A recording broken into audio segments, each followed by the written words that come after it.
Como sempre, vamos para a nossa abertura. Sempre gosto de abrir de algum modo. E aqui eu vou começar com um texto que aparece num dos livros do Idrissá, que se chama Os Astrólogos.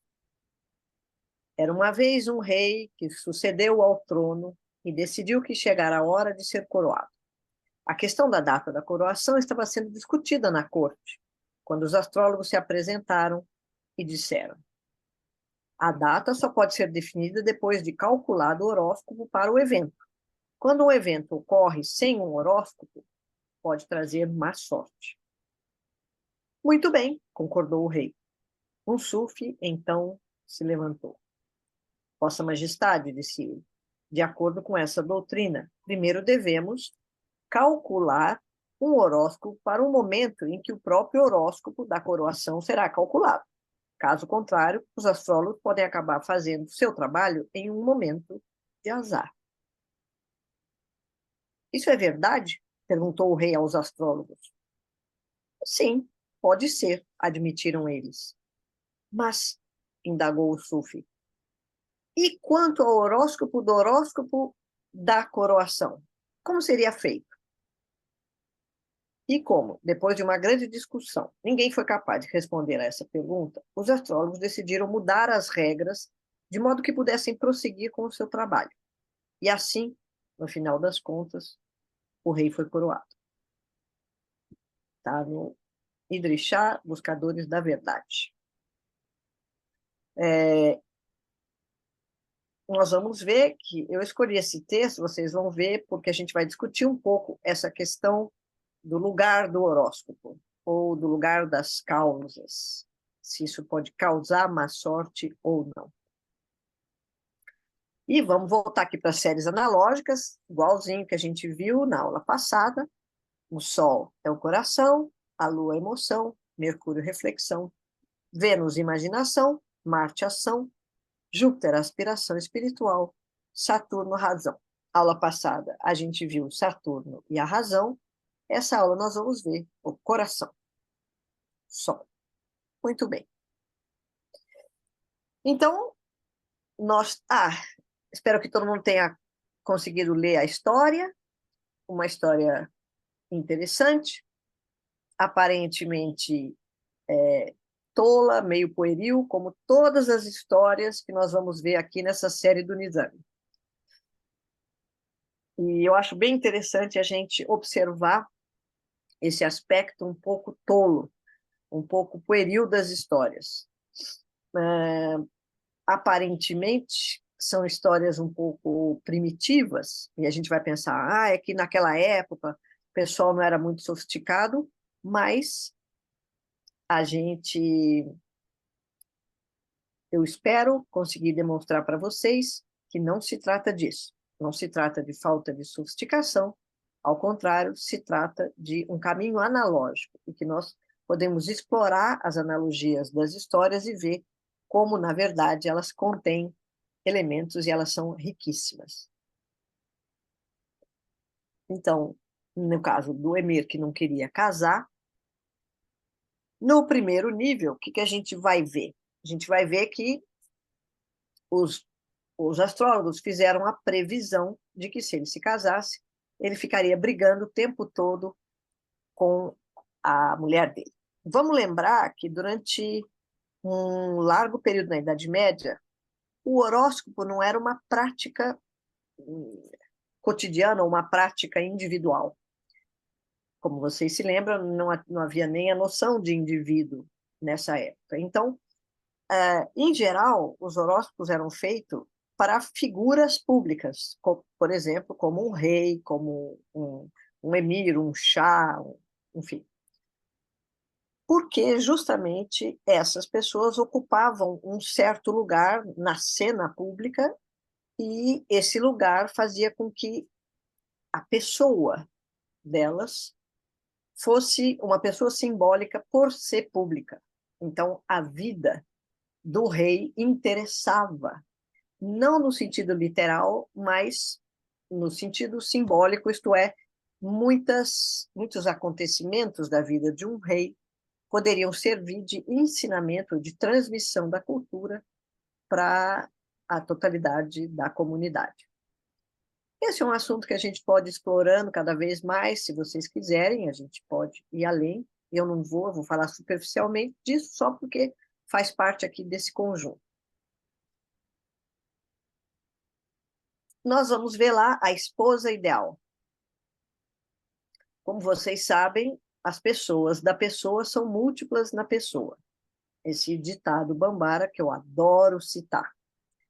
E então, só para deixar registrado para vocês que tem uma das pessoas da minha pessoa que é profundamente feminista, que toda vez quando ouve falar que a esposa ideal é aquela que é paciente, que não discute, que obedece, essa pessoa da minha pessoa fica muito brava. Não, vou fazer uma brincadeira, mas só para a gente olhar e se lembrar que tem uma regra de ouro dos textos antigos, de todos os contos antigos, e essa regra de ouro é que se trata de pensamento analógico, e que uma das analogias imediatas que a gente pode fazer, que são clássicas, inclusive, é a analogia de qualquer personagem da história como sendo uma qualidade interna ou uma faculdade de conhecimento interna, e, portanto, nós podemos olhar a esposa ideal, e essa é uma leitura clássica, é muito comum. A nossa alma tem alguns termos técnicos para designar alma no mundo da mística.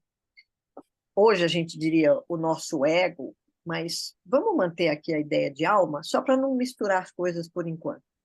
Mas é como se a alma fosse o nosso ser interno, a, a, a pessoa que a gente diz, a pessoa que a gente sente que nos caracteriza, digamos assim. Então, a nossa pessoa, só para simplificar. Então, e há um par, que é também clássico dentro da mística, que é a conversa entre a pessoa, ou a alma, e o coração. E vocês vão se lembrar da metáfora que eu usei na aula passada, que é a metáfora do ator e do personagem. Então, o Hamlet seria a nossa alma e o ator, o nosso coração. Então, o coração, ele está numa posição dificílima de definir, mas ele sabe todo o drama, ele compreende todo o drama, e a nossa alma está vivendo o drama.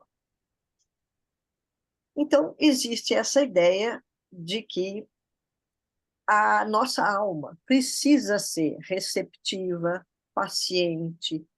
Se ela ficar discutindo com a realidade, se ela não aceita a realidade, se ela não se submete à realidade, ela não consegue operar com a realidade.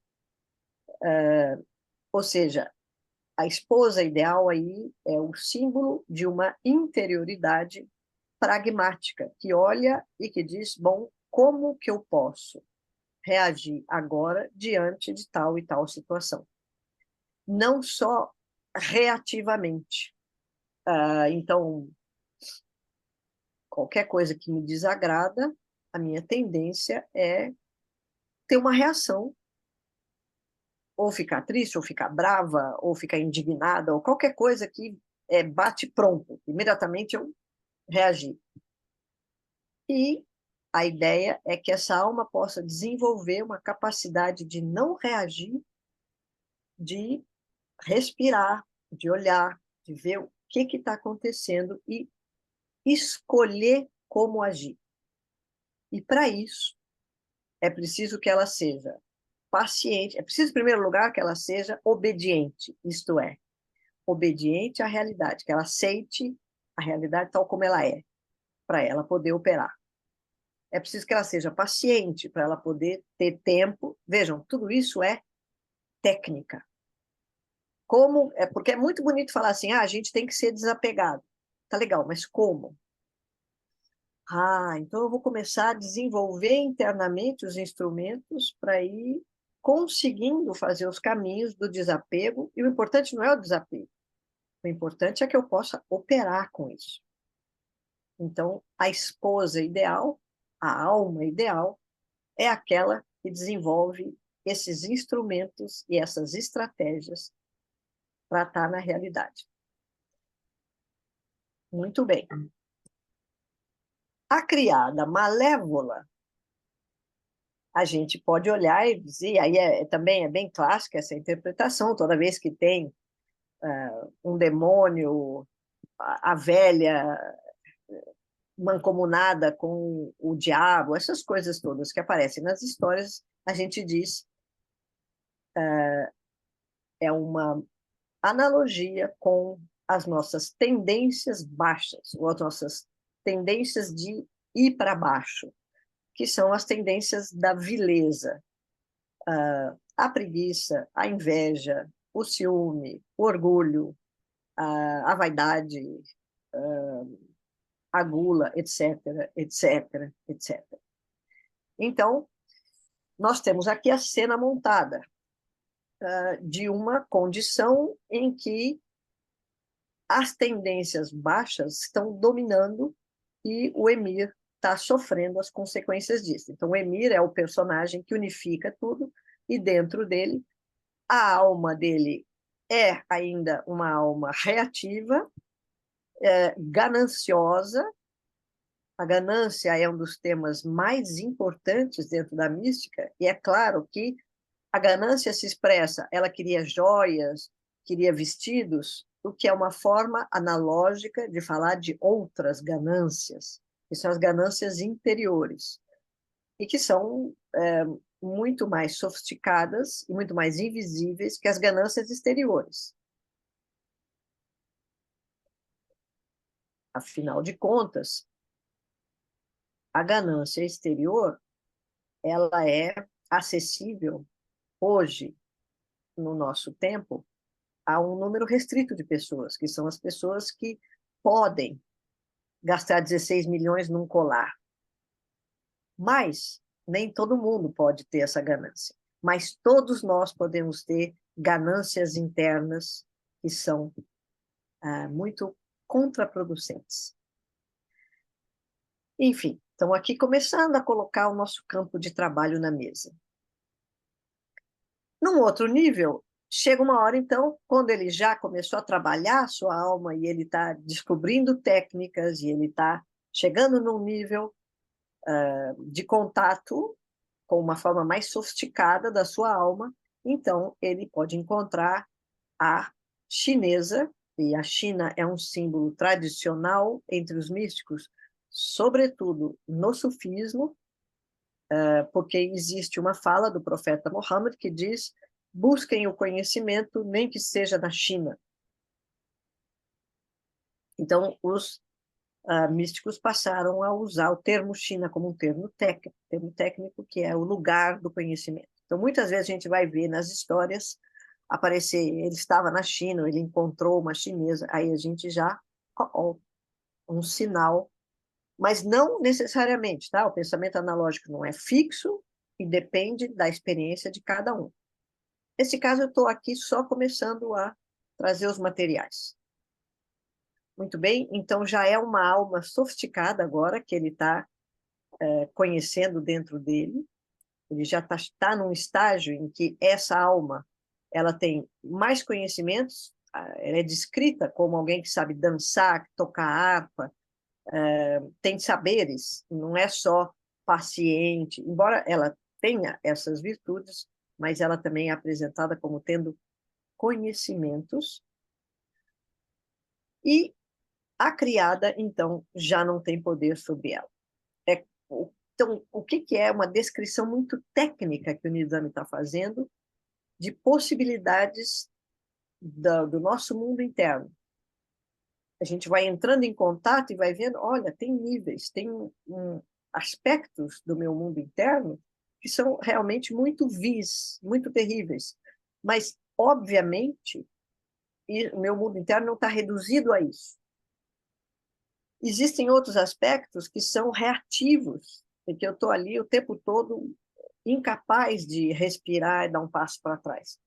Mas existem momentos em que eu me encontro com essa alma mais sofisticada e, então, nessa hora, a vileza não tem poder. Eu posso até chegar num momento e sentir, sei lá, muito orgulho, muita vaidade, inveja, e eu posso dizer assim, ok, como diz o Rumi, você aceita os visitantes que batem na sua porta, você deixa que eles entrem, mas você sabe que eles vão embora, porque eles não são você, nesse sentido. Então, você percebe que você tem essas vilezas, mas elas não te dominam. Então, esse é um caminho aí que o Nizami está fazendo para mostrar para a gente aspectos do nosso mundo interno e um elemento importante que é esse entrelaçamento espaço-temporal. Esse é um elemento, a ideia, ela parece complexa, o que é entrelaçamento espaço-temporal, mas, na verdade, é uma coisa muito simples. A gente imagina, toda vez que a gente fala de se transformar, se trabalhar, eu quero ser uma pessoa melhor, então eu quero ter autoconhecimento, nosso hábito mental visualiza, muitas vezes, uma reta, e essa ideia de um progresso contínuo, de modo que, em determinado momento, eu cheguei num lugar e eu não volto mais atrás. Então, depois que eu já me trabalhei, eu não vou mais ter esse tipo de inveja infantil que eu tinha quando tinha 16 anos. Só que não. Só que não é bem assim. Não se trata de uma progressão com fixações. Muitas vezes, algumas vezes você deixa algumas coisas para trás, mas em vários momentos você descobre uma coisa e dali a pouco você perde. Há todo um movimento, e isso tem a ver com uma instabilidade, é um termo técnico também, a alma vai, em um certo momento, depois de muito tempo de trabalho, ela começa a adquirir certas estabilidades. Mas tem um longo percurso em que a gente, uma hora tem 5 anos de idade, outra hora a gente tem 70, enfim. Então, às vezes a gente entende uma coisa e a gente muitas vezes pensa, vai demorar muito tempo para eu conseguir entender isso. E às vezes passa 2 dias e você fala, agora eu tive um vislumbre. E depois passa um tempo, você olha e fala, nossa, eu achava que eu não entendia isso, mas agora eu estou entendendo. E às vezes você nem percebe, às vezes você acha que você sempre entendeu aquilo. Enfim, isso não é uma confusão, isso é parte da natureza desse entrelaçamento, das possibilidades da nossa alma, do nosso mundo interno. Muito bem. Isso para a gente lembrar que a gente tem muitas imagens sobre o mundo interno, muitas imagens sobre autoconhecimento, que tendem a nos levar a uma fixação e muitas vezes a uma ansiedade ou uma sensação de impotência muito grande. Mas, nossa, eu nunca vou conseguir isso. Isso é uma imaginação que a gente tem, uma fantasia que a gente tem sobre o mundo interno, porque a gente não tem muito hábito de lidar com ele na nossa sociedade. Muito bem. Então, você tem 2 histórias, uma história dentro da outra. Na segunda história, a história que o Emir vai contar para ela, ele vai contar a história do Salomão e da Bilquis. E nessa história, o que acontece é que eles vão descobrindo outro símbolo também muito clássico. Filhos, muitas vezes, estão ligados aos nossos atos, aquilo que a gente faz, justamente pela analogia com essa ideia de que eu fiz um filho. Então, eu fiz um livro, eu fiz uma besteira, tudo isso são atos. Então, eles têm um filho aleijado, isto é, são atos deles que estão comprometidos porque eles não falam a verdade. Então, aí a gente. Um primeiro olhar, tá? E quando eles começam a falar a verdade, os atos começam a ser claros, transparentes, e,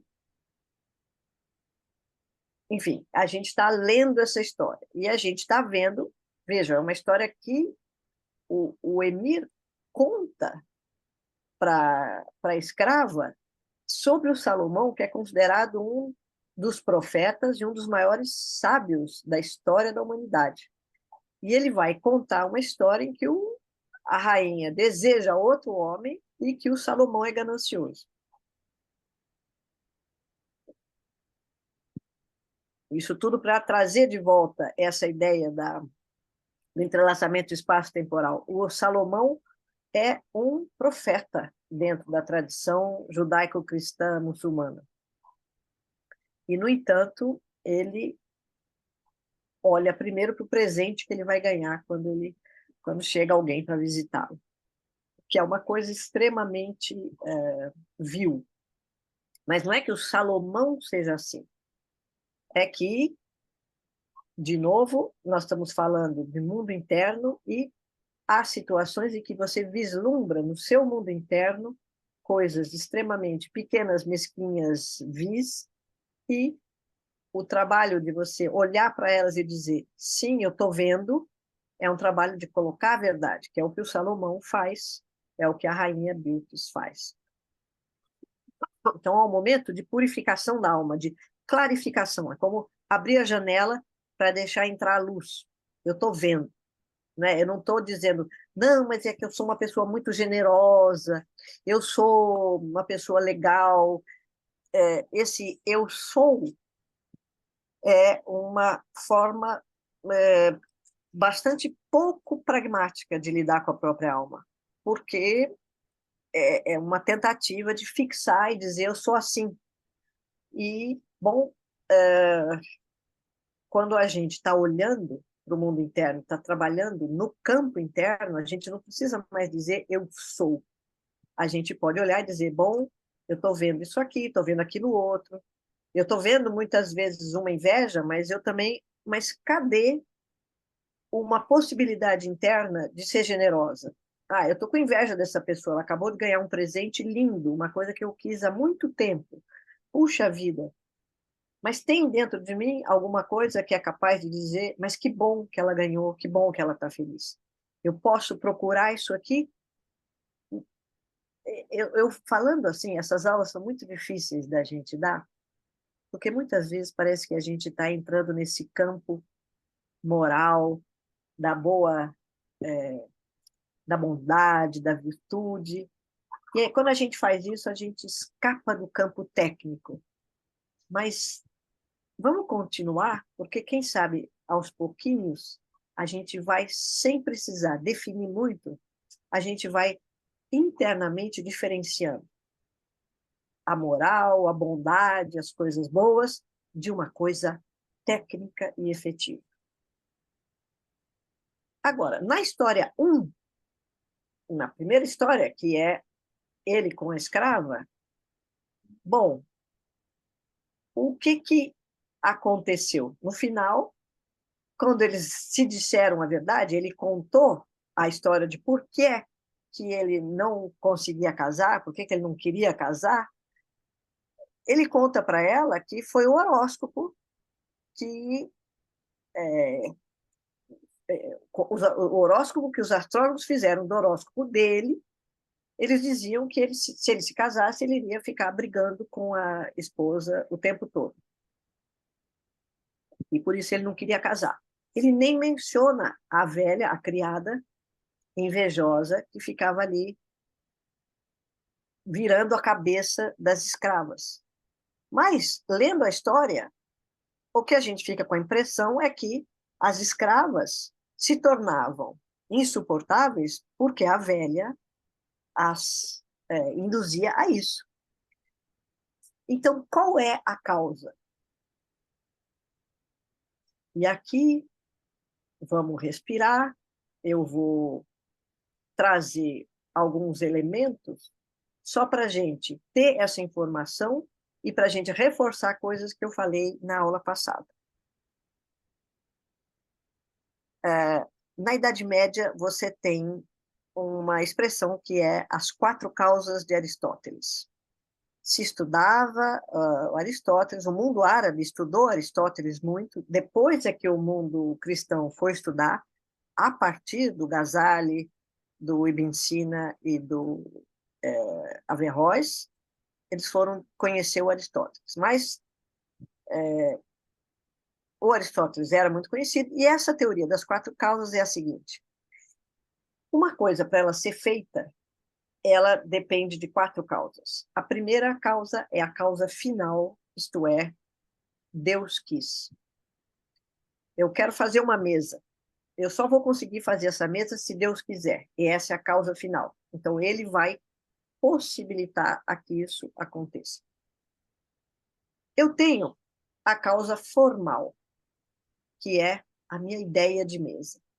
Depois eu tenho a causa material, que é a mesa é de madeira. Quais são os materiais que eu vou usar? Quais são os elementos que vão me permitir tornar real essa mesa? Essa é a causa material. E, finalmente, a causa eficiente.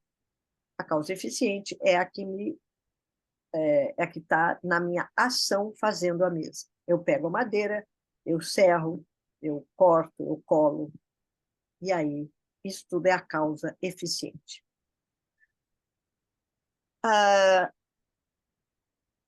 Como eu disse, não vou entrar em detalhes, mas o horóscopo é, tradicionalmente, sempre a causa formal. O horóscopo nunca é a causa eficiente. A causa formal, hoje nós temos um jeito mais contemporâneo de entender isso, que foi o que eu falei na aula passada. A causa formal é a língua. Eu posso falar, porque existe uma forma chamada português. Ela é diferente da forma chamada francês. Mas o português, que é a forma, me permite fazer formatos, que são as minhas falas.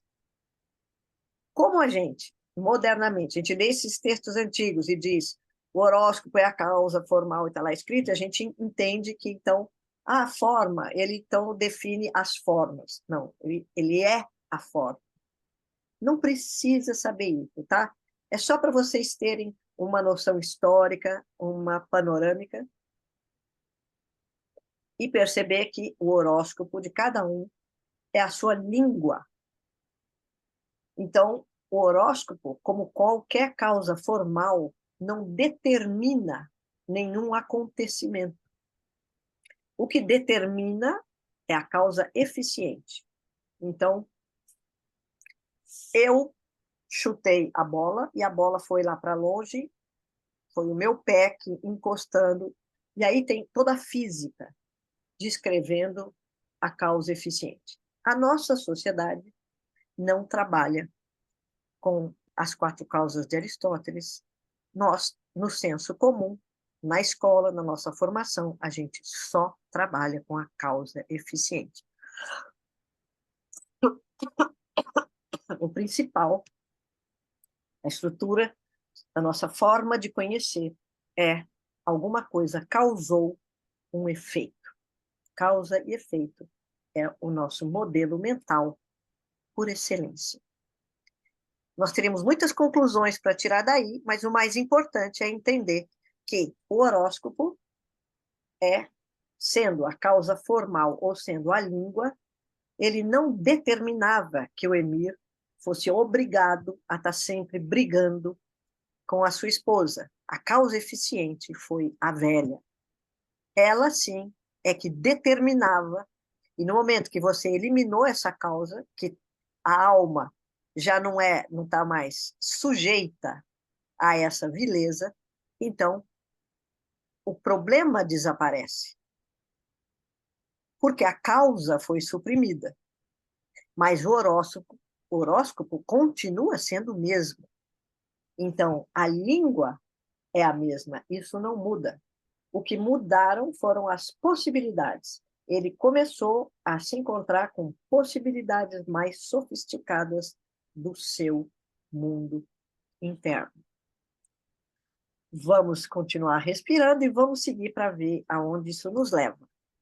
Então, A maldição da escrava desapareceu, porque ela disse, quando ela conta para ele, eu não queria casar porque todo mundo na minha família, quando tem filho, morre. Mas nunca mais ela falou disso. Ela contou isso, e na hora que ela contou, bom, esse já não é mais a questão, porque agora eles vão se casar. Então, o que que aconteceu e todos esses problemas desapareceram?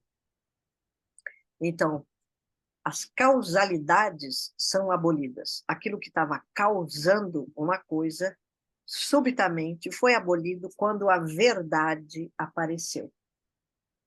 Então, como é que nós podemos olhar isso do ponto de vista da faculdade de conhecimento chamada coração do planeta Sol, que não é um planeta para nós, mas no simbolismo é um planeta, e como é que nós vamos entender isso? Quando a verdade aparece, ela nos...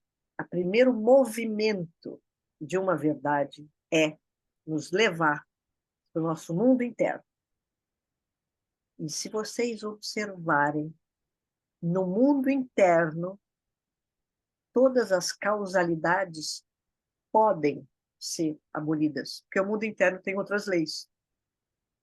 Se eu disser para vocês, no meu mundo interno, eu estou vendo coisas imaginárias, e vocês vão dizer, Bia, mas isso não existe. Eu vou dizer, no meu mundo interno existe. Todas as relações causais fixas a que a gente está habituado, tá? Se chover e eu sair sem guarda-chuva, eu vou ficar molhada. Eu digo, não, no meu mundo interno, não. No meu mundo interno, eu vou contar para vocês. Ontem eu saí no meio da chuva, e sabe o que aconteceu? Eu estava sequinha, a chuva não me molhou. Vocês vão dizer, isso é mentira. Eu vou dizer, bom, de um certo ponto de vista, pode ser mentira. Do outro ponto de vista, pode ser. Isso é minha imaginação e eu estou criando uma história para vocês agora. Isso é possível? É. O que é mais importante é a gente entender que o mundo, quando a gente começa a trabalhar com uma coisa chamada mundo interno, a gente entra num universo diferente do universo da causa e efeito. Porque o mundo da causa e efeito nos aprisiona numa exterioridade na qual o mundo interno não tem nenhum palpite para dar. É aquilo que a gente chama de objetivo. Objetivamente, se eu sair na chuva, eu vou ficar molhada. Tá bom, mas e a minha experiência de ficar molhada? Onde é que está? Não sei, não me interessa. Então, peraí, e se eu começar a colocar a minha experiência aqui? Aí eu vou entrar no mundo interno. Quando eu começo a entrar no mundo interno, eu começo a entrar, sair da exterioridade, eu começo a entrar em contato com outras leis que já não são exclusivamente causa e efeito. Se você vai para um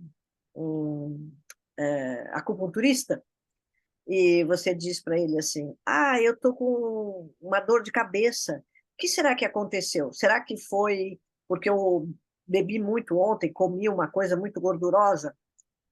O acupunturista, muitas vezes, para ser gentil, ele pode até dizer, é uma coisa que pode afetar o seu fígado, tal, mas esse é um raciocínio de causa e efeito que eu estou tentando levar, o meu hábito ocidental. Mas, na verdade, quando eu estou trabalhando com acupuntura ou com qualquer ciência de outras culturas, eu não estou trabalhando com causa e efeito. Então, a questão não é o que, se foi o que eu comi, ou se foi o meu estado interno que também fez com que digerir aquilo fosse mais difícil, ou já uma predisposição, ou. Não se trata de pensar o que causou, mas se trata de encontrar quais os pontos onde eu vou colocar a agulha nessa rede holística para a qual eu estou olhando, chamada corpo humano. Deixa eu ver. Então, a Vivian tem uma pergunta. Pode perguntar, Vivian. Rapidinho, eu posso fazer a analogia da causalidade ser relacionada ao Hamlet? no sentido ao personagem, as forças que atuam num personagem, Não, não não, não. Então, isso. um- dentro dessa metáfora do Hamlet e do ator, o que que o Hamlet está vivendo? Ele está vivendo um drama. E ali, esse drama também é holístico. E ali a gente pode olhar esse drama em vários níveis. Então, o próprio Hamlet, e você deu um exemplo bom, porque justamente no Hamlet é muito difícil você lidar com causalidade eficiente. Porque tem tantos níveis ali do que está acontecendo com ele, é extremamente complexo, porque em tese, é assim, o tio matou o pai, essa é uma causa e o efeito foi que o pai morreu. Então, isso vai ser a causa da vingança. Então, o Hamlet tem que vingar. Pronto, resolveu. Nossa, o drama não é nada disso. Tem mil outras coisas em jogo. Então, justamente, ali não está predominando a causa e efeito. O causa e efeito é um jeito de olhar para a realidade, é um recorte que a gente fez na nossa sociedade, no senso comum. E senso comum é uma coisa moderna também. Enfim, é é um empobrecimento da nossa visão de mundo que houve com as necessidades de exteriorização de uma coisa chamada sistema capitalista. Isso aí é um tema aí para a gente um dia desenvolver, mas a predominância da exterioridade ela é recente, e aí que a causa e efeito faz todo sentido. Mas eu estou falando tudo muito grosseiramente, tá, gente? Muito por alto, não é o tema da aula, é só para a gente ter um cenário. E para a gente ir respirando e deixando tudo meio relativizado. Não tomar nada disso como afirmações categóricas, né? Mas como coisas que necessitam ser contextualizadas propriamente. Mas, de qualquer maneira, nós estamos olhando aqui para o mundo interno e estamos dizendo, nossa, no mundo interno, as causalidades podem ser abolidas. Mas com que objetivo, com que finalidade? Né? Então, nós podemos olhar para essa ideia de causalidade abolida. Como é que é isso? No final, eles dizem entre eles: prometamos um ao outro, com o amanhecer como testemunha, que a verdade será nossa fortaleza para que o que mais tememos nunca aconteça. Então, lógico que tem esses jogos poéticos, né, com o amanhecer como testemunha, de novo uma analogia com o sol, com a luz, com toda essa possibilidade de iluminar, isto é, de você enxergar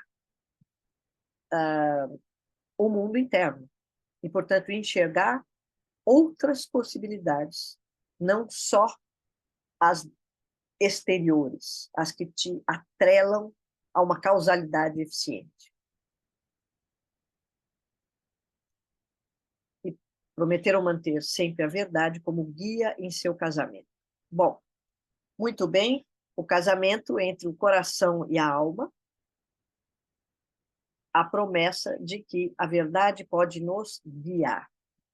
Isto é, não é que eu tenho o tempo todo a verdade, ou que eu posso ter a verdade a hora que eu quiser, ou que eu sei como encontrar a verdade, mas que, de algum modo, a verdade pode ser um guia da relação entre o meu mundo interno e o meu centro, que é o meu coração. Vamos ver se a gente vai se aproximando de entender essa ideia. Antes disso, então, vamos. Mas é só para a gente lembrar, então, que quando eu estou falando em abolir causalidades, como aparece na história, mas aquilo era um problema e, de repente, você falou a verdade, tudo aquilo desapareceu, não é um pensamento mágico. A gente tem mania de olhar para as histórias antigas e dizer, nossa, eles tinham um pensamento mágico, eles achavam que as coisas aconteciam assim, com a varinha de condão, com uma palavra mágica, e a gente tem um modo de olhar para isso como se isso fosse menor, como se isso fosse ingênuo, como se fosse primitivo, etc. E a gente simplesmente não tem a informação crucial.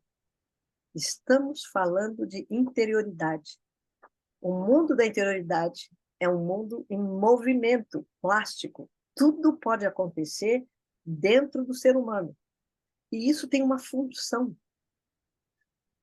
Se eu começo a aprender a trabalhar com esse mundo interno, eu começo a abrir possibilidades efetivas.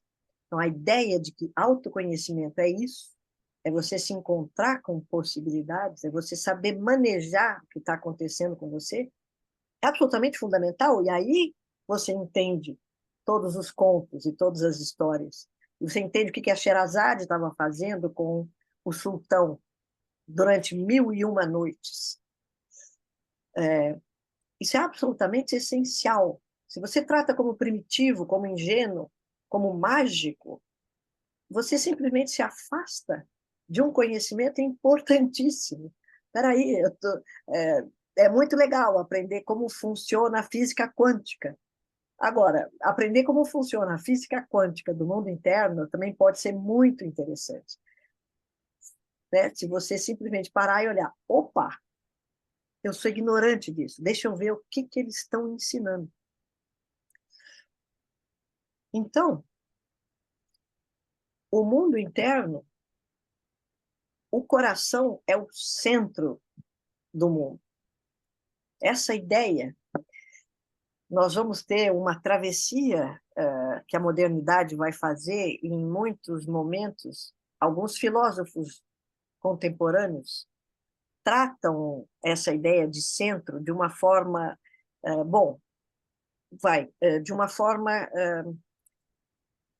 que ignora a perspectiva mística. A perspectiva mística vai dizer que o homem está no centro do mundo e vai dizer especificamente que o coração está no centro do mundo. E que simbolismo é esse? Que símbolo? O que isso quer dizer? Vejam, se a gente acha que é uma pretensão o homem se considerar como centro do mundo, como vai aparecer, gente, vai aparecer em grandes filósofos contemporâneos, essa ideia, e que é uma forma de narcisismo, é não entender a dimensão técnica dessa referência, que significa você dizer não o homem, mas o coração está no centro do homem e o homem está no centro do universo. Quando você vai para o centro, você se encontra com todas as possibilidades. Quando você está no centro, imaginem agora uma circunferência ou uma esfera, aqui vamos um pouco para simbolismo geométrico, uma esfera, e no centro da esfera, você está aqui, todas as direções estão passando por esse centro. Agora, quando você se coloca um pouco para cá, aí eu andei um pouco para cá, opa, então daqui como é que eu vou? Ah, aqui eu já comecei, eu tenho que ir até aqui. Ah, não, mas eu posso, se eu fizer o seguinte, eu volto para o centro, aí do centro eu posso pegar de novo qualquer direção. Então, essa é uma experiência com geometria que pode nos levar a fazer uma analogia do centro como sendo esse lugar em que qualquer coisa é possível. Eu gosto de usar esse exemplo de uma expressão que a gente usava antigamente, século passado. E as pessoas diziam assim, ai, deixa eu me centrar. Então a pessoa respira e fala, deixa eu me centrar, que é uma analogia direta com essa ideia. Se eu me acalmo, se eu vou para o centro, eu me encontro, eu saio da reatividade e eu me encontro com, bom, deixa eu ver o que é possível aqui. De novo, a mesma ideia. Então, vejam como a ideia de centro não é para dizer que a gente é mais importante do que tudo, que o homem se considerou mais importante do que a natureza e por isso ele destruiu o planeta. Não é nada disso. Nesse campo em que a gente está agora, a ideia de centro é uma ideia técnica quando você se dá conta de que você pode ir buscar o possível, você pode parar de reagir e se centrar. Isso, tecnicamente, é muito útil para várias coisas. Vamos seguir. E agora eu vou trazer citações para vocês de um sufi que se chama Idris Shah, que morreu em 1996. Ele fez, todo o trabalho dele foi trazer o sufismo para o Ocidente, e com termos de referência que nós poderíamos compreender hoje. E por que eu vou trazer agora várias citações do Idris Shah? Porque eu vou falar do sol, eu vou falar do coração, que é uma faculdade de conhecimento que não está presente no nosso cenário. Não tem um filósofo contemporâneo falando do coração como faculdade de conhecimento. Eu não tenho referências. Eu posso encontrar algumas poesias, mas é muito comum na nossa sociedade, quando alguém está poeticamente falando de coração, está falando de emoção, porque foi uma confusão que a gente fez, que a gente poderia até procurar fazer uma tese sobre isso, o que aconteceu, que a gente confundiu uma faculdade de conhecimento com outra. De qualquer modo, não há referências, de um modo geral, no nosso mundo sobre aquilo que nós vamos falar aqui. Porque sobre a razão, vocês veem que eu posso usar as mais diversas referências do nosso mundo. Mas sobre essa faculdade, que nós até agora não sabemos qual é, até agora eu estou começando a esbarrar, nós não temos referência. Então, vamos trazer referências de um sufi. Eu poderia trazer referências do taoísmo, do budismo, mas o sufismo é a referência mais próxima, porque é a referência que eu mais estudei. Mas, certamente, a gente vai encontrar isso em todas as místicas, tá? Então, vamos lá. Como generosidade e sabedoria se relacionam? Então, generosidade é um termo técnico ligado ao coração. Daqui a pouco a gente vai entender por quê. Como generosidade e sabedoria se relacionam? Eis aqui uma maneira. Uma pessoa generosa pode não ter sabedoria, mas, ao contrário das outras, ela possui os meios para obtê-la. Eu vou deixar um pouco essas citações como meditação para vocês. Eu não vou ficar destrinchando, tá? Vou deixar aí como comida para a nossa nutrição, para o nosso pensamento. Isso aqui está numa obra chamada Reflexões. O desejo de aprender não é a base para o aprendizado, mas a sinceridade é. A sinceridade é um outro termo técnico ligado ao sol, ao coração. A gente vai ver por quê também daqui a pouco. A base da sinceridade é a franqueza e o gosto pelo equilíbrio. Isso tudo para a gente meditar. Vamos ver agora como o verbo aprender está conectado com a sinceridade. Daqui a pouco a gente vai ver o verbo aprender conectado com outra coisa. Vamos só ligar assim, sinceridade com aprender. É a sinceridade que permite o aprendizado. Ser sincero significa ser eficiente, efetivo. Mentir é uma tentativa de fazer da ineficiência o seu oposto. Vamos lembrar que isso tudo se relaciona com o nosso mundo interno também. Então, efetivamente, o que eu estou fazendo comigo se eu estou me enganando? Se eu estou fingindo que eu sou uma pessoa generosa quando eu acabei de ter uma inveja, sei lá, qualquer coisa assim. É por isso que todas as formas de auto-engano são mentir. E a pessoa que tolamente não consegue ver a verdade pode se aproximar dela, pelo menos, e para começar, praticando evitar algumas formas de mentira. Não todas. E aqui está muito claro. É técnica. Você vai praticar evitar algumas formas de mentira para começar a se aproximar da verdade e do autoconhecimento. Então, você vai fazer isso como técnica. Muitos ensinamentos moralistas duradouros são exercícios específicos e efetivos que se extraviaram. Ai, não pode mentir, filhinho. Mas não pode por quê, mamãe? Depende. Em alguns casos, mentir pode ser eficiente. Em alguns casos, mentir pode ser te afastar da possibilidade do autoconhecimento.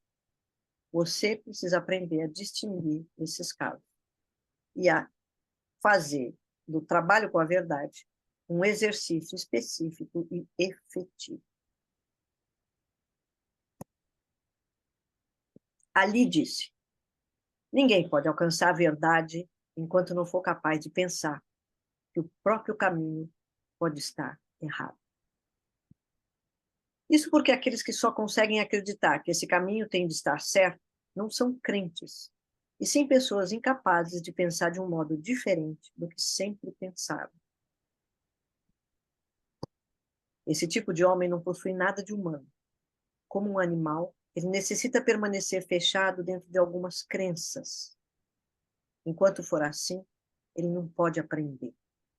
Como não pode ser chamado de humano, não pode alcançar a verdade. Então vamos ler isso sem moral. Tudo o que é da ordem do humano pode alcançar a verdade. Não é só o iluminado que alcança a verdade. O humano é o que pode alcançar a verdade. E aprender agora está conectado com a verdade. Antes estava conectado com a sinceridade, agora com a verdade. São analogias no mesmo campo simbólico, mesmo campo analógico. Tudo isso é coração. Um pensamento oportuno? Bom, quando a gente vê escrito assim, a pessoa que não consegue pensar diferente do que sempre pensou, está rígida, está fixada. Então, existe uma tendência natural nossa de olhar e procurar identificar pessoas que a gente conhece que são rígidas, que têm um pensamento fechado, que não são pessoas abertas como nós, que aceitamos que podemos estar errados. Então, a gente logo já pensa nessas pessoas rígidas que a gente conhece lá fora. Então, quem sabe a gente pode observar, talvez esse pensamento agora seja oportuno. Uma das piores coisas do bolsonarismo é fazer a gente acreditar que nós somos melhores que os bolsonaristas. Porque é muito comum a gente pensar, o bolsonarista é aquele cara fechado, rígido, que não quer aceitar que agora a democracia tem um outro presidente, ele continua querendo cancelar, continua querendo dar um golpe. Veja que pessoa fechada, que pessoa rígida, que não é aberta como nós. Então, essa crença de que está lá fora o problema, sendo que, é claro, não foi o bolsonarismo que fez a gente acreditar que a gente é melhor. O que fez a gente acreditar é o nosso hábito mental de nos enganar e de não olhar para o mundo interno e perceber que aqui dentro tem um monte de coisa acontecendo. Inclusive, de vez em quando, a verdade. Abdelkader, um grande sufi, emir da Argélia, no século XIX, tem uma história belíssima e tem uma obra belíssima. Um dia, quem sabe, mais para frente eu dou um curso só sobre ele, e ele tem uma passagem de um texto em que ele diz: o sol metafórico é o astro do dia, fonte das luzes sensíveis. Seu levantar em seu poente e o que a isso se seguirá são coisas conhecidas por todos. Ele está comentando uma fala antiga que diz que no fim dos tempos o sol vai se levantar no poente, onde ele se põe. Isso não é importante para nós, o importante é que ele está dizendo que esse é o sol metafórico. E essa é uma maneira clássica da mística. A mística diz que tudo o que existe é metáfora. Tudo o que existe é uma analogia de algo, ou é uma forma de Deus, porque Deus é a única realidade. Essa é uma maneira, é um caminho, não é essa metafísica abstrata, é uma maneira da gente se aproximar do mundo interno, porque é essa ideia de que tudo o que existe revela o mundo interno.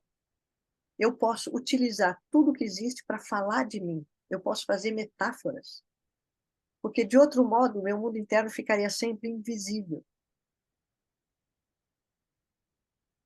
Eu vou repetir isso milhões de vezes, então devagarzinho a gente vai deixando, daqui a pouco começa a cair a ficha, essa ideia de que tudo é metáfora.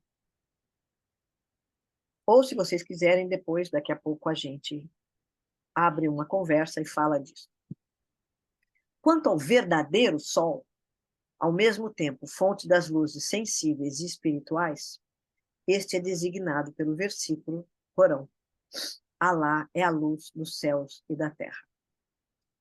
Então, esse é um verso do Corão que começa assim, que é estudado por 1000 místicos na história do sufismo. Ele diz que esse é o verdadeiro sol, é o verso do Corão. Porque este é o sol que está escrito. Então, vocês vão se lembrar de toda a nossa conversa sobre a escrita, sobre a linguagem. A linguagem é a primeira forma, ela contém tudo. Então, a linguagem, sim, é real. E tudo o que a gente fala por meio da linguagem é metáfora. Porque quando a gente fala, a gente pode estar se referindo a isso, ou aquilo outro. E tudo isso, então, é metáfora. São jeitos de falar da realidade que é a linguagem. Ai, Bia, isso aí é muito difícil, Bia. Para com essa maluquice. Eu digo, tá bom, já vou parar. Daqui a pouquinho nós já vamos chegar num outro lugar. Eu estou só trazendo. Bom, a última maluquice que eu vou trazer para vocês sabem que todo esse trabalho é fazer isso, é trazer os tesouros que ficaram esquecidos lá atrás, colocar na mesa para a gente poder ir aos poucos amassando esse pão, comendo essa comida e vendo o que nós podemos fazer com isso. Então, o Hidr se escreve KH na transliteração do árabe, a letra é um H forte. Ó. Então, a gente tem mania de falar, por exemplo, Bocara, quando na verdade é Bohara. A gente fala Califa, quando na verdade é Khalifa. E o Hidr, muitas pessoas falam o Kidr, mas a pronúncia correta é Hidr. Ele é um personagem interessantíssimo, que aparece em vários contos do sufismo. Em alguns casos, dizem que é o profeta Elias na Torá, em outros dizem que é o Isaías, fazem 1000 analogias. Na tradição cristã, às vezes, tem alguns textos que falam que ele é o São Jorge, mas, de qualquer maneira, o Hidr, ele é um personagem que aparece como uma forma de proteger as pessoas ou também para dar conhecimento. Então, você tem um conto ali que o sujeito estava um dia trabalhando na administração de uma cidadezinha e o Hidr apareceu para ele e falou para ele, se encontre comigo no rio daqui a 3 dias. E aí ele foi, aí acontece uma história inteira dele com o Hidr, e ele vai se transformando e o Hidr vai iniciando, vai fazendo um caminho iniciático. Muitos chamam o Hidr de o profeta iniciador. Mas várias histórias em que o Hidr aparece. Tem uma, inclusive, que diz, quando o Hidr aparece para você, você pode fazer uma pergunta para ele que ele vai te responder. E você agarra o manto dele, que é verde, agarra firme e faz a pergunta. E aí ele te responde. São histórias, assim. E Hidr, o nome, na sua raiz, está ligado ao verde, Quem quiser, pesquisa um pouco na Wikipedia, sobretudo em inglês, vai aparecer muita informação, muita coisa meio acadêmica, que não interessa, mas enfim. É que vocês vão ver agora um poema do Rumi em que ele vai citar o Hridaya, e é por isso que eu estou trazendo, mas também porque ele é fundamental para a gente começar a entrar em contato com a faculdade do coração.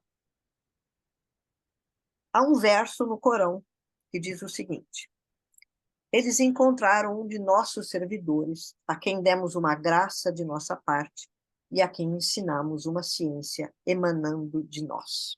Uma ciência que vem de nós. Então, Deus está dizendo, e os sufis dizem que esse verso do Corão se refere ao Hridaya. Isto é, Deus diz que ensinou uma ciência que emana de Deus, do Hridaya, que é uma ciência que ninguém conhece, que é o Hridaya que conhece, porque ela emana diretamente de Deus. Essa passagem no Corão se refere ao encontro do Hridaya com Moisés. E o Moisés fala para ele: eu quero viajar com você, eu quero aprender com você. E o Hridaya fala assim: você não tem paciência. De novo, o termo técnico da paciência, a gente viu aula passada. Você não tem paciência, então você não vai. E o Moisés insiste, suplica, ele fala: tá bom. E aí eles vão viajando e ele faz uma coisa que parece absurda e o Moisés: mas por que você fez isso? Ele fala: não falei? Porque ele faz o Moisés prometer que ele não ia fazer pergunta. E o Moisés não aguenta e pergunta. Isso acontece 3 vezes e no final o Hridaya fala: isso está no Corão, tá, gente? Isso faz parte da revelação da tradição islâmica. Então, o Moisés realmente não tem paciência e o Hridaya manda ele embora. Mas vejam, é o Moisés, é um profeta. A gente acabou de ver o Salomão fazendo uma confissão e agora a gente vê o Corão se referindo a um profeta desse jeito. Vejam como nós estamos abrindo coisas, abrindo, e isso é uma abertura do nosso mundo interno, porque tudo isso é material para a gente olhar para dentro da gente. E agora, Jalaluddin Rumi, um grande poeta e místico sufi do século XIII, atenta para as sutilezas que não se dão em palavras. Compreende o que não se deixa capturar pelo entendimento. Aqui vocês podem já entender por que eu fico feliz quando vocês dizem: eu não entendi nada, mas eu gostei. Algo dentro de cada um de nós sabe que tem coisas que não se deixam capturar pelo entendimento. Eles estão além do nosso entendimento. Dentro do coração empedernido do homem, arde o fogo que derrete o véu de cima a baixo. Desfeito o véu que está dentro do coração do homem, quando esse véu derrete, o coração descobre as histórias do Hridaya e todo o saber que vem de nós. E aqui é uma expressão que o Rumi está usando, e é essa expressão, o saber que emana de nós. Então tem um jogo aqui. O coração descobre o saber que vem de nós. Está citando o verso do Corão, isto é, que vem de Deus ou que vem de nós, do nosso ser mais profundo, que é o nosso coração. Essa pergunta é retórica, porque o Ibn Arabi, esse grande místico do século XIII também, trabalha muitas vezes com uma fala do profeta Muhammad, que muitos doutores da lei do Islã não aceitam, dizem que o profeta nunca falou isso, mas o Ibn Arabi diz: sim, ele falou, e eu sei disso por um conhecimento dentro do meu coração, que o profeta transmitiu uma fala de Deus, em que Deus diz o seguinte: nem o céu, nem a terra me contém, mas o coração do meu servidor fiel me contém. Então, a ciência do coração é a ciência do Hri, é a ciência que emana de Deus diretamente. O saber emanando de nós, é a mesma expressão. A antiga história de amor entre a alma e o coração, e agora nós estamos entendendo o que o Nizami está falando,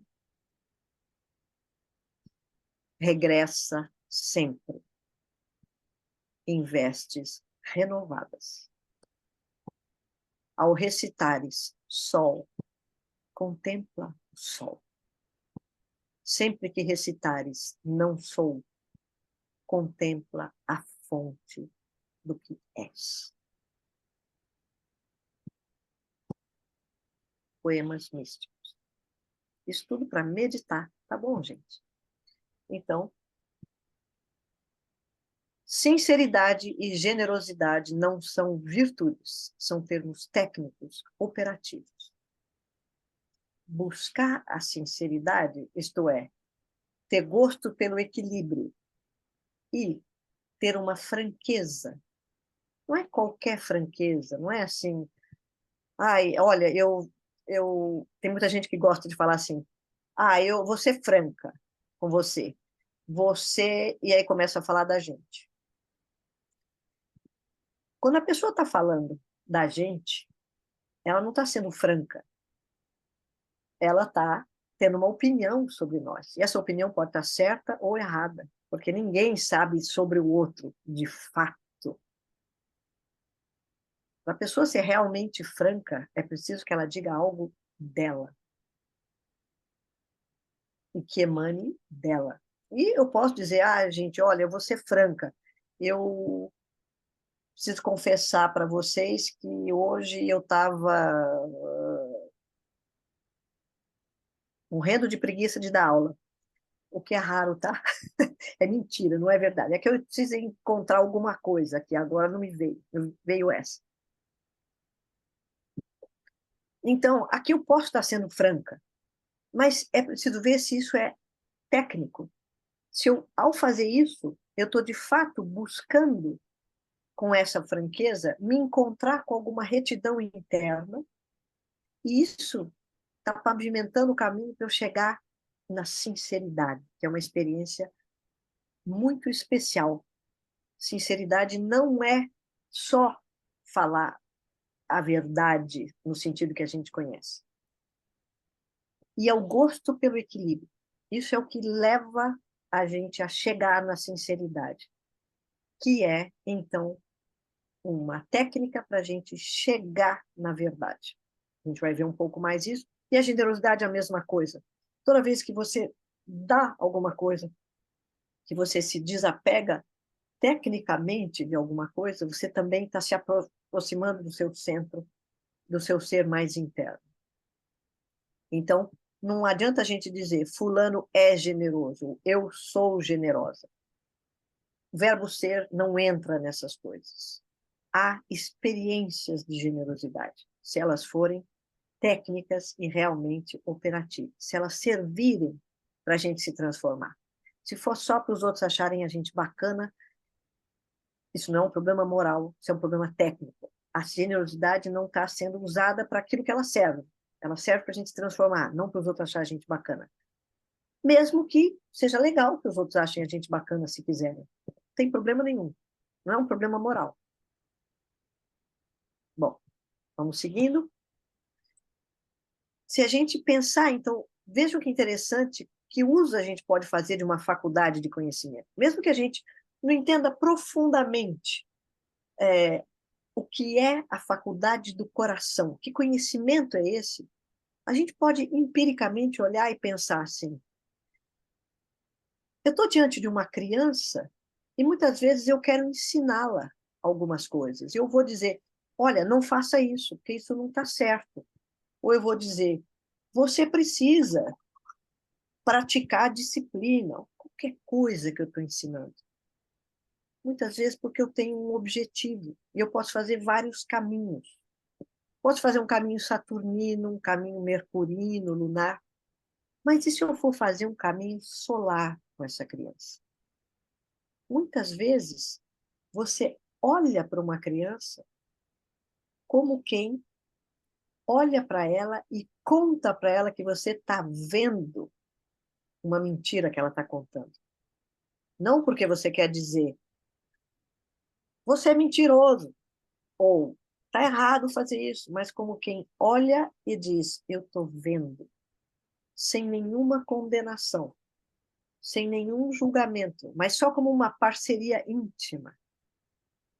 Eu posso até dar um sorrisinho, eu posso fazer qualquer coisa, mas o meu olhar é um olhar que põe luz na mentira dela. Isso pode ser útil para ela, porque ela pode dizer: nossa, eu também posso ver que eu estou mentindo. Eu tenho essa possibilidade. E assim, a gente pode, aos pouquinhos, ir fazendo analogias e percebendo vários movimentos solares diante de uma criança. Você vai, por exemplo, em algum momento, corrigi-la, se for o caso, não como quem diz, isso que você está fazendo está errado, ou isso vai te causar prejuízo, ou vai qualquer coisa, mas como quem olha para ela e diz, isso não é você. Vejam, esse é um lugar completamente diferente. Isto não é você. Eu não estou vendo você nisso que você está fazendo. Tem uma grande mentira aí. A criança está chorando, está dizendo, ai, e você pode olhar para ela e dizendo, isso não é você. Você está mentindo, você não está. Essa é só uma reatividade sua, essa é só uma invenção que você está fazendo. Não tem nada que ver com você isso. Do que eu estou falando, gente? Eu estou falando de uma faculdade de conhecimento chamada Sol, ou coração. Ah, mas como é que faz isso? Não tenho a menor ideia. Mas nós podemos tentar. Nós somos humanos. Nós podemos alcançar a verdade. Uma das maneiras de alcançar a verdade é isso. É olhar para alguém buscando quem essa pessoa é de fato. Quem você é, não dá para definir. Você é um sol.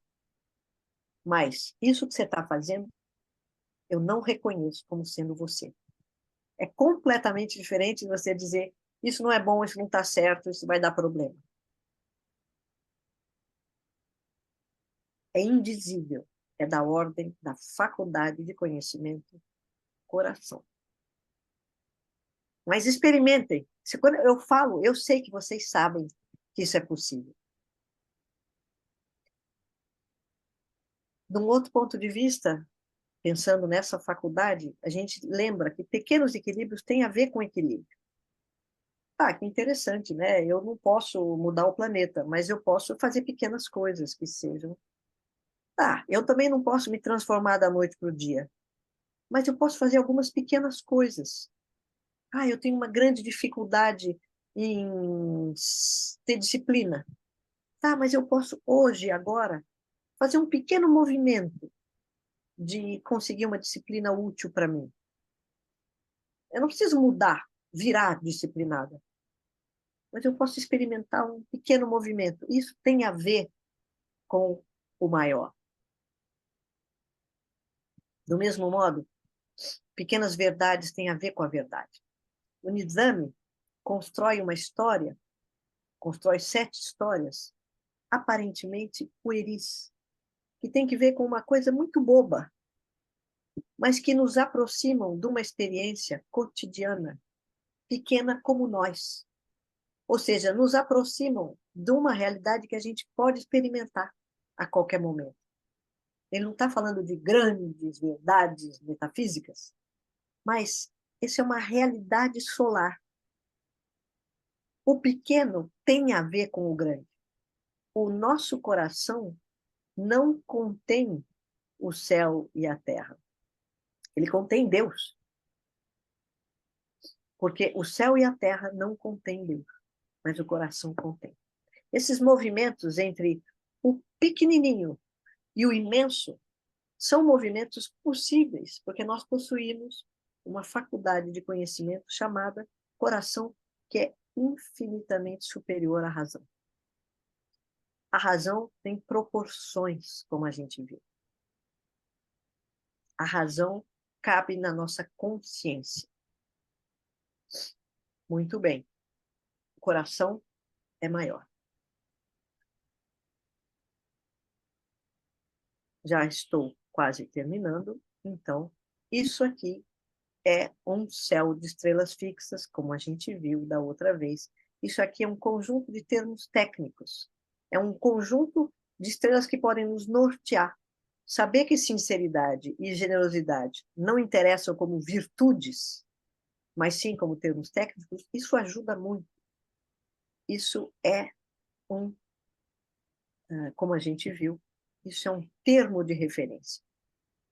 Saber que pequenos equilíbrios têm a ver com equilíbrio, que pequenas verdades têm a ver com a verdade, são nortes, nos norteiam.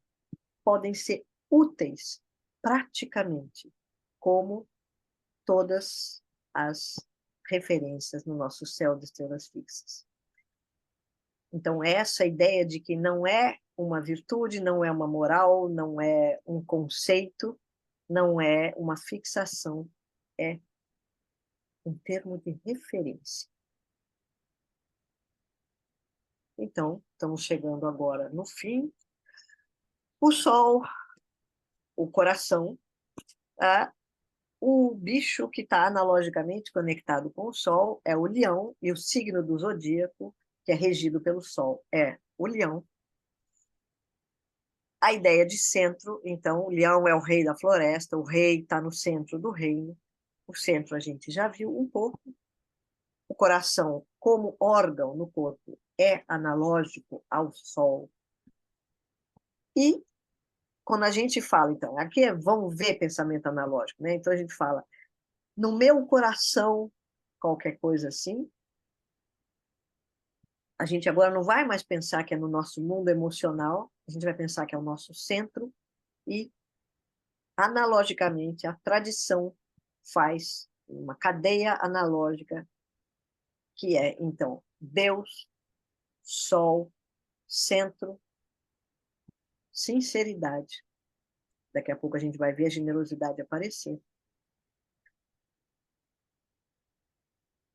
Quando um homem mente, ele destrói uma parte do mundo. Essa é a resposta do Merlin, quando o Arthur pergunta para ele: Merlin, nós estamos aqui na Távola Redonda, todos os cavaleiros são bons, nós praticamos o bem, nós vencemos o mal. Qual é o pior? A fala dele o Arthur fala para o Merlin: qual é a qualidade mais importante de um cavaleiro? Desculpe, eu estava fazendo a citação errada. Qual é a qualidade mais importante de um cavaleiro? Aí o Merlin fala assim: bom, é uma mistura de várias, né? Como o metal de uma espada, tem que combinar várias coisas.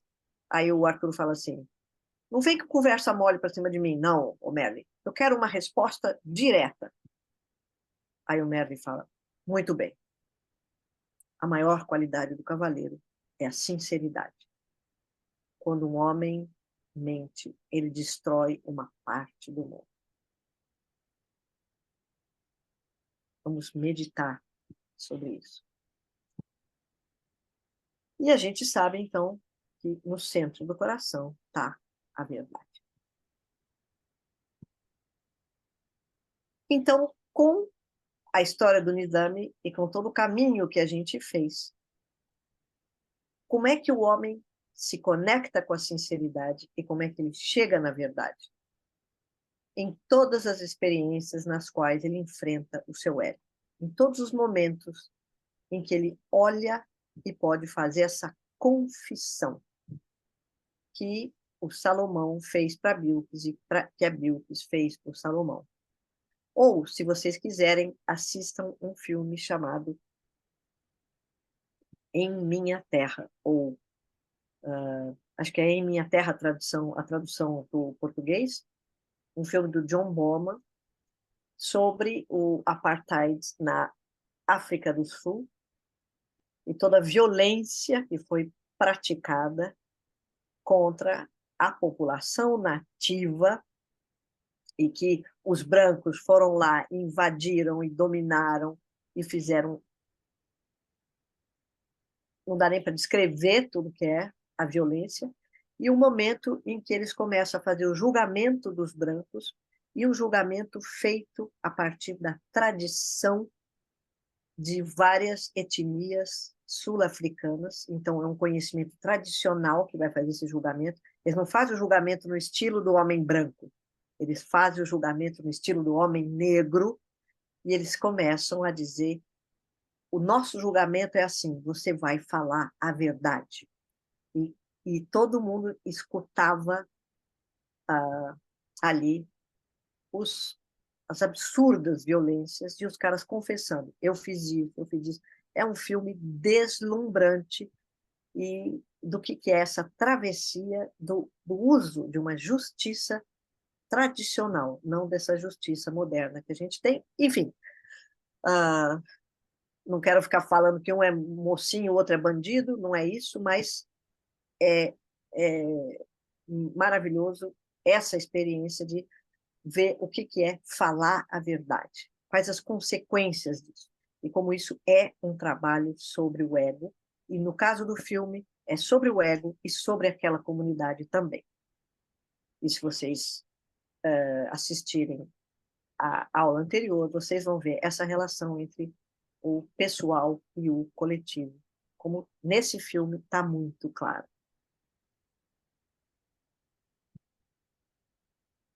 A ideia de centro, então, com tudo isso que a gente está falando, nos leva a esse campos possíveis e a possibilidade de você encontrar outros jeitos. Então, agora sim, essa ideia de que a pessoa que está fechada e ela só pensa daquele jeito, então ela tem certeza de que aquele caminho, o caminho dela, é o caminho certo. Qual é o problema disso? Não é um problema moral, de novo, é um problema técnico.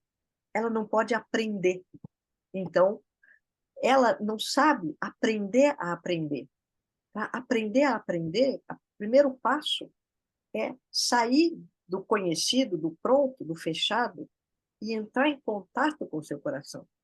E o que eu posso aprender? Essa é a posição para você se relacionar com a verdade, não com o saber. Não é que eu quero saber uma coisa, eu quero descobrir, é diferente. Saber, depois eu vou dizer, bom, agora eu sei, já está pronto. Mas a relação com o aprender é um aprendizado permanente, portanto, um contato com a verdade permanente. Cada vez uma nova verdade, cada vez uma nova possibilidade.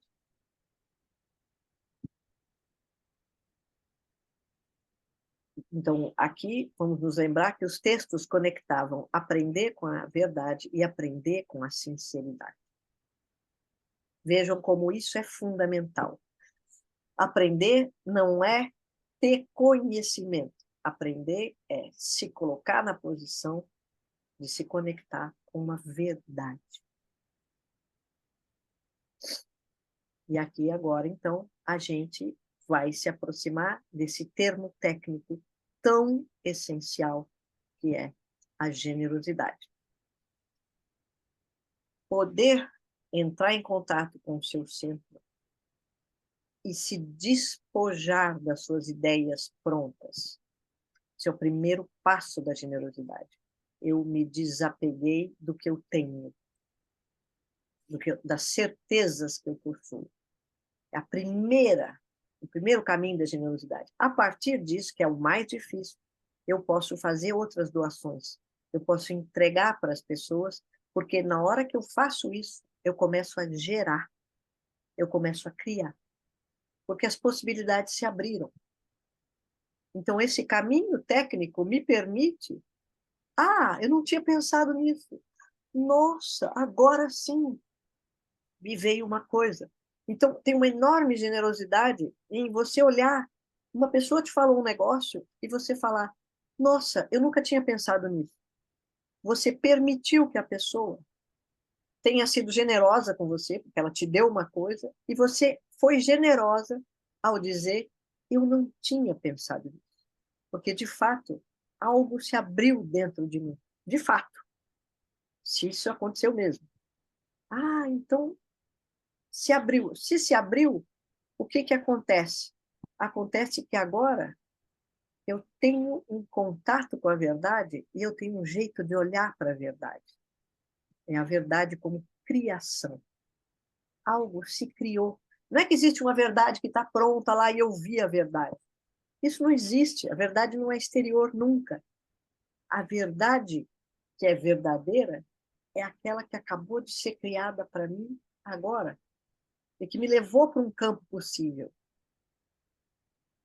Vocês vão ver na aula que eu falar de Júpiter, eu vou falar bastante de intuição, vocês vão ver como vocês vão dizer, não, mas então isso é intuição. Sim, isso é um tipo de intuição.